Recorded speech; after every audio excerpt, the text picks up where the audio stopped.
Gaur 25 urte bete dira nahitaezko soldaduzkaren aurrean planto egin zuten lehen intsumitxoak aurkeztu zirenetik. Milaka izan ziren haien bidea jarraitu zutenak. Bai plazara, bai auzitegietara, baita espetxeetara joan zirenak.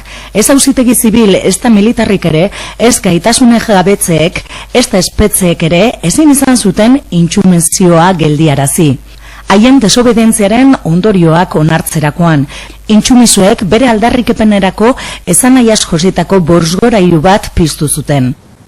Nik ikusi dudana beti, insumiso, nire esperientzia, insumiso bezala izan da, hasieran, oso gogorra, lelokeria bada, ez dakizer, hauek estan tronaos, baina, bueno, gero bai sozialki sartu zen, ideia insumisoarena edo derrigorrezko zerbitzu militarra desagertu bezala oso ondo sartu zen gizartean, eta bai, babes soziala eta politikoa baita agertu zen, ez egoen agerraldiriko lan publikoki, baina, bueno, horre, bai, baziren kasu batzuk, lan...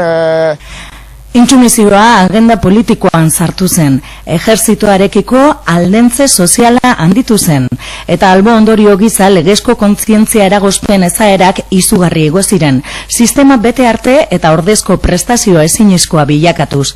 Hala ere, intsumizuek ez zuten garaipen giza hartu zerbitzu militarraren bukaera. Oraindik ere bide luzea dago ejerzitoa erausteko eta. Ejerzitoak hor daude, NATOren baseak hor daude, armagintza, industriak, eta horretarako ez da murrizketarik, Asko dira, data hau gogorarazteko egiten ari diren ekimenak.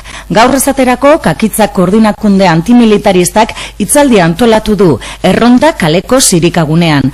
Julio Villanueva eta Iruñako bizardunak izango dira. 25 urte desobeditzen, hitzaldiaren izenburupean arituko dira arratsaldeko 7:00 erdietan.